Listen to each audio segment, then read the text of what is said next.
I've noticed a fairly common confusion, even amongst antinatalists, that leads people to think that antinatalism implies extinctionism, or that antinatalists must be pro-extinction. But I don't think this is the case. It's understandable why someone may have this confusion, because if antinatalism were fully realised, it would, as a matter of consequence, very likely result in human extinction. However, this doesn't mean that extinction is necessarily a goal of antinatalism, or of antinatalists. In this video, I'm going to go over why I believe this, and why I think antinatalism can be separated from extinctionism. So I think the best place to start is always making sure we're on the same page when it comes to what we're talking about. So let's define antinatalism and extinctionism. Antinatalism is the view that coming into existence is a harm, and as a result, it is unethical to create sentient beings. In short, don't create individuals that can suffer. Extinctionism, on the other hand, is a bit more complicated to define, as there are a whole range of ways that someone can understand extinction itself. As laid out in their book Human Extinction, A History of the Science and Ethics of Annihilation,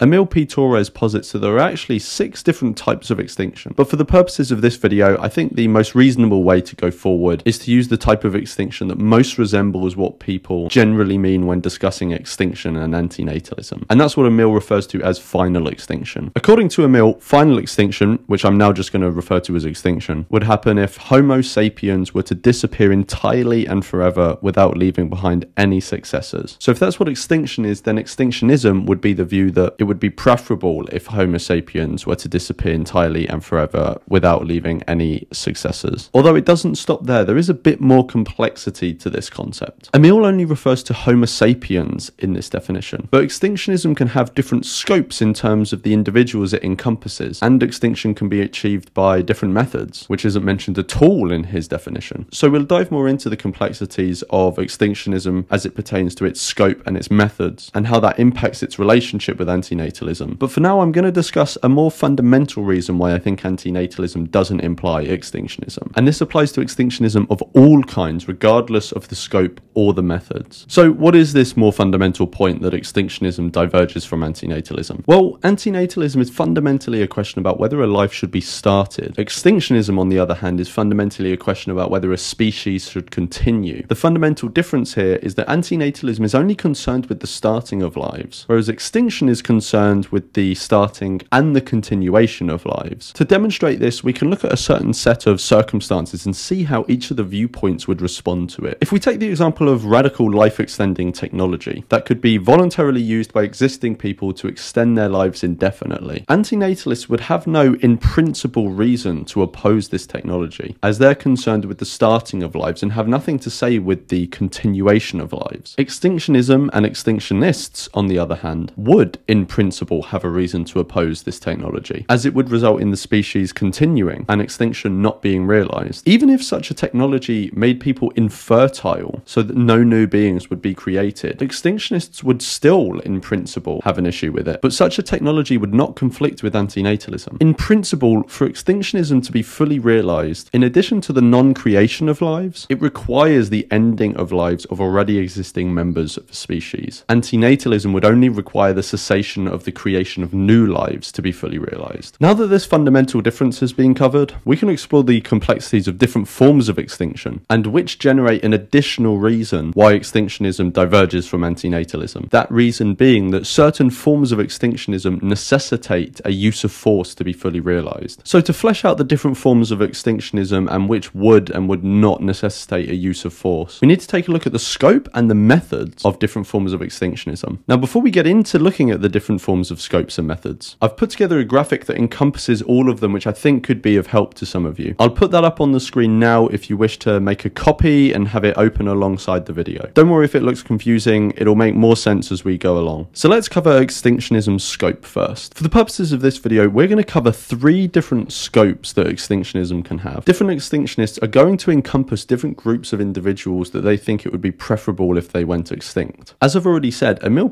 Torres explained that extinction would happen if Homo sapiens were to disappear entirely and forever without leaving behind any successors. But this only applies to Homo sapiens. Human extinction, though, is only one scope that extinctionism can have. There are 2 others. Other extinctionists will be concerned with the extinction of all sentient beings, and others still with the extinction of all life. I've put up on screen now some adapted versions of Emile's definition to show these different scopes, and then extinctionism in each of these 3 cases would then be what I'm now showing on screen. Anthropocentrism Sentiocentric antinatalism will likely be motivated either by the idea that human extinction would be preferable for other sentient beings, which is the view of the voluntary human extinction movement, or because it would be preferable to humans themselves. Sentiocentric antinatalism would likely be motivated by the idea that the extinction of all sentient beings would be preferable for those sentient beings, and extinctionism with the scope of all life would likely be motivated by the view that sentient extinction would be preferable to all sentient beings, but that non-sentient life could later evolve into sentient life, and so it would be preferable for non-sentient life to also go extinct to avoid that risk in the future. Hopefully that gives an idea of the motivations of the different scopes. So let's move on to the methods, how they relate to the scope of extinctionism, and how they can further distance extinctionism from antinatalism. When it comes to the method by which species can go extinct, there are two key ones. A species could die off, or they could be killed off. In his book Better Never to Have Been, David Benatar explains the difference between these two methods. It would be helpful to distinguish between two ways in which a species can become extinct. The first is for it to be killed off, the second is for it to die off. When a species is killed off, extinction is brought about by killing members of the species until there are no more of them. By contrast, when a species dies off, extinction is brought about by a failure to replace those members of the species whose lives come to an inevitable natural end. There are clear differences between the two. Most obviously, killing extinction cuts lives short, whereas dying extinction does not. Secondly, there is a moral difference between some cases of killing extinction and cases of dying extinction. Now, one thing I do not want to do is define extinction as necessarily requiring force or killing, because it doesn't, and I realize that some extinctionists have been mischaracterized in this way, and I don't want to play into that. However, it should be made clear that some forms of both dying off extinction and killing off extinction would necessitate force to be fully realized. If we take killing off extinction first, Benatar explains that when a species is killed off, extinction is brought about by killing members of the species until there are no more of them. This killing may be by humans, or it may be by the hand of nature, or by humans forcing the hand of nature. So we can see here that killing off extinctions can require force. Killing off extinctions of any scope would require force if the killing is done by humans, but they wouldn't require force if the killing was brought about by some natural phenomena, like a volcanic eruption or a meteorite. That seems pretty straightforward. Then we have dying out extinctions. Dying out extinctions can obviously only be realized when new members of a species are not being produced anymore. However, the means by which no new members of a species come into existence will determine whether a dying out extinction requires force, and this will in part be determined by the scope of the extinction. If the scope is Homo sapiens, then force is not necessarily required, as in principle voluntary human extinction is possible. However, if the scope is of sentient beings or all life, then force would be required, because these species do not have the cognitive capacity, if they have any at all, to voluntarily cease procreating. As a result, this would necessitate a use of force to sterilize all or some of the members of the species. Then, through this use of force, a dying out extinction is facilitated. As mentioned before, this use of force, either sterilization or killing, is the additional reason why extinctionism is separated from antinatalism. Although, of course, remember that this doesn't apply to the voluntary human extinction form of extinctionism. Antinatalism, on the other hand, does not necessitate a use of force. The only action, or non-action, that antinatalism necessitates is not to create new sentient beings oneself. I'm putting up again now the graphic I put together, which visually lays out which forms of extinctionism require a use of force, and so where this additional divergence from antinatalism applies. Okay, but perhaps someone could say, but there is one form of extinctionism that does stem from antinatalism: voluntary human extinction. It doesn't require any force. As I've already said, voluntary human extinction in principle doesn't require any use of force, but the use of force is just an additional reason why certain forms of extinctionism diverge from antinatalism. There's still the fundamental reason I spoke about earlier. Human extinction would be a practical, not a logical consequence of a voluntary cessation of human reproduction, but that doesn't mean that it's the goal of this cease of reproduction. To put it another way, my personal abstention from procreating has nothing to do with me wanting the lives of others to stop at some point. That doesn't even come into my mind as an antinatalist. It's simply about not wanting to create another being who can suffer. I think similar confusions to this are at play around discussions on the red button thought experiment in Antinatalist Discourse. I've made a video about this if people wish to watch that and understand it further, as I think it's kind of complementary to the points I'm making in this video. A link will be in the description and it will be in the end cards of this video. And interestingly, as an aside, I actually asked ChatGPT if there is a relation between antinatalism and extinctionism. What relationship do you see, if any, between antinatalism and extinction? There could be a relationship between antinatalism and extinction in the sense that if a significant portion portion of society adopts antinatalist beliefs and chooses not to have children, it could eventually lead to a decline in human population and potentially even human extinction over time. However, it's important to note that antinatalism as a philosophical stance doesn't necessarily advocate for extinction, but rather questions the morality of bringing new sentient beings into existence. Whilst I don't think antinatalism necessarily implies any specific view on extinctionism, as I've already gone over, I do think there can be a relationship between them in that someone's antinatalist views can inform their extinctionist views. I'll start explaining this by taking a look at another issue. If we take the case of abortion and antinatalism, someone may be motivated by their antinatalist views to support a pro-death view of abortion, but this doesn't mean that antinatalism implies or mandates a specific view on abortion, let alone the pro-death one. David Benatar, who I believe coined the pro-death view, explains this in an interview on The Dissenter.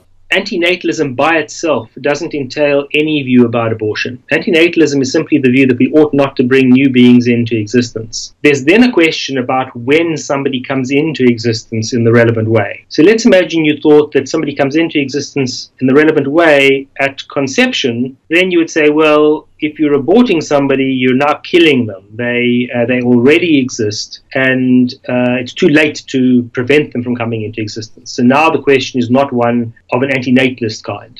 If, on the other hand, you're an antinatalist and you hold the view that we don't come into existence at conception, we come into existence, let's say, at some later point in gestation, then antinatalism combined with this view would entail that abortion prior to the point where you come into existence would be morally required, because that would be a way to prevent the being from coming into existence. So the general point is that antinatalism by itself doesn't entail any view about abortion, but antinatalism combined with some views about when we come into existence does have implications for abortion. And you can see this diversity in antinatalist views on abortion in the discussion I hosted on abortion. Again, a link will be in the description. Another example is the issue of assisted dying. Many antinatalists support access to assisted dying, and their support for that is motivated at least in part by their antinatalist views. But antinatalism doesn't imply any specific view on assisted dying. Antinatalism needs to be combined with additional views to generate any specific view on assisted dying. So in the same way that antinatalism may inform someone's specific view on abortion or assisted dying, but doesn't itself imply any specific view on these issues, antinatalism may also inform someone's extinctionist views, but not necessarily imply any specific view on extinction. Many extinctionists may be motivated, at least in part, by antinatalist concerns, and that's completely fine. But to actually generate the extinctionist position, additional views need to be present. One of them being, for example, that existing beings should at some point cease to exist in order to facilitate extinction, which presumably would be the motivation behind the opposition to technologies such as radical life extension, even if they were to make the user infertile. I now want to give an example of where I think this conflation that I've been talking about and that I'm trying to separate out has actually been committed. And to do that, I'm going to use the example of Matti Häyry and Amanda Sukanik's book,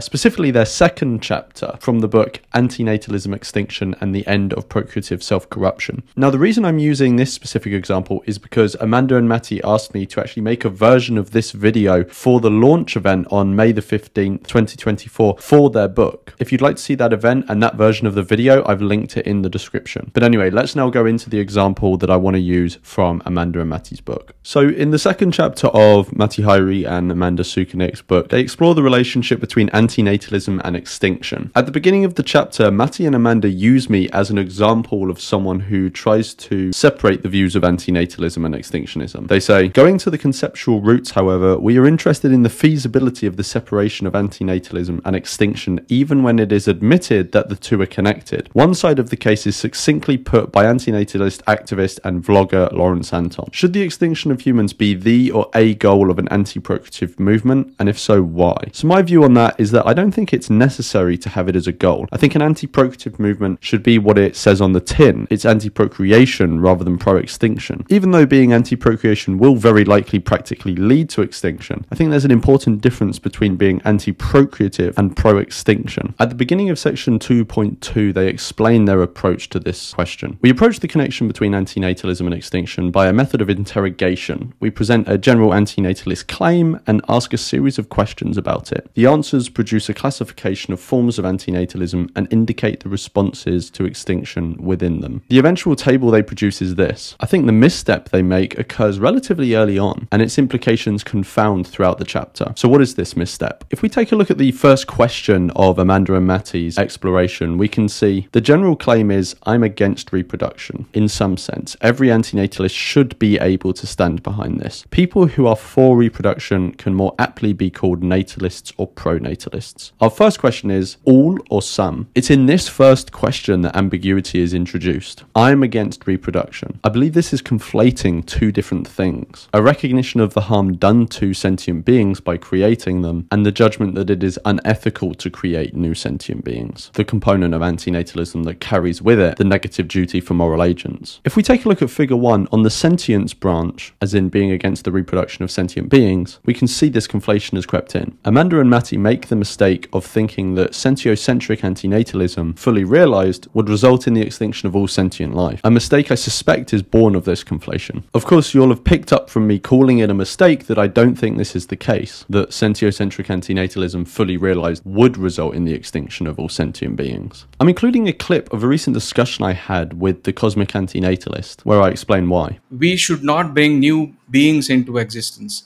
even if the consequence of that is eventually we'll have a world where no life is there or no sentient life is there. That's the statement, but the underlying to that is that because it would have been better had we not come into existence. Yes, yeah. Right. Yeah, so yeah. the beings which are existing today, we are saying that it would have been better had they also not come into existence. Yes. Sorry, go ahead. No, I was just going to say, but we have to remember as well that, you know, if we stop bringing new beings into existence, then it will lead to a universe where there's no sentient beings anymore. But that's actually not the case, because most of the sentient beings that come into existence aren't brought into existence by us, right? So we bring humans into existence and domesticated animals, but we don't bring wild animals into existence. If we define antinatalism as not bringing new sentient beings into existence, there would still be sentient beings coming into existence.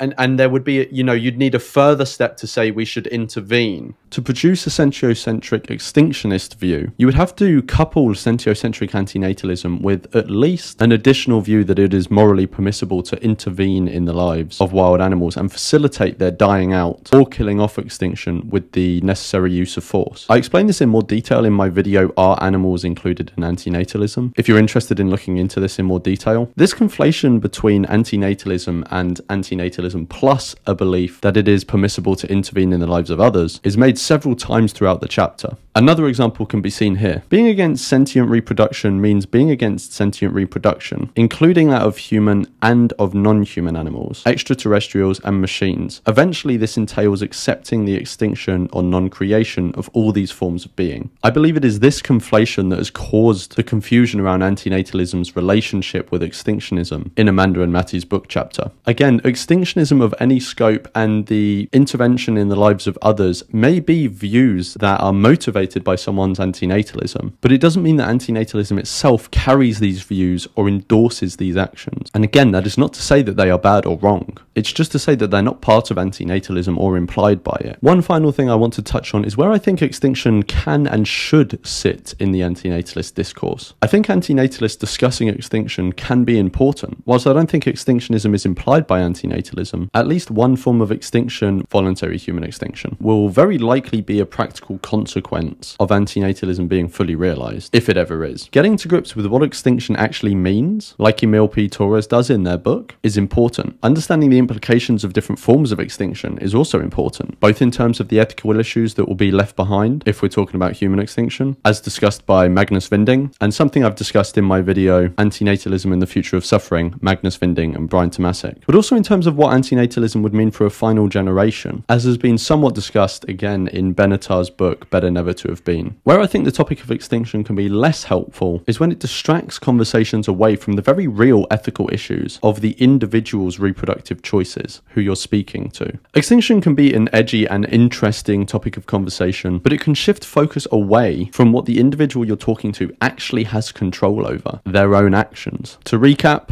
The fundamental difference separating antinatalism and extinctionism is that antinatalism is concerned with the starting of lives, whereas extinctionism is concerned with the starting and the continuation of lives. Then, depending on the scopes and methods of extinctionism, there may be an additional difference between it and antinatalism. In short, that some forms of extinctionism necessitate a use of force to be fully realised, and thus commit adherence to such a use of force. Antinatalism, on the other hand, does not necessitate a use of force for it to be fully realised, and so its adherents do not necessarily need to endorse a use of force. And finally, I want to remind people that this video isn't against extinctionism. There may be very good reasons to be both an antinatalist and an extinctionist, and even in some circumstances endorse a use of force. Likewise, if an antinatalist is not an extinctionist, this doesn't mean that they oppose extinction. It could mean that they are simply indifferent to the prospect of extinction in principle. This video is simply to make the point that antinatalism does not necessarily imply extinctionism. Anyway, let me know what you think in the comments, and I'll see you in the next one.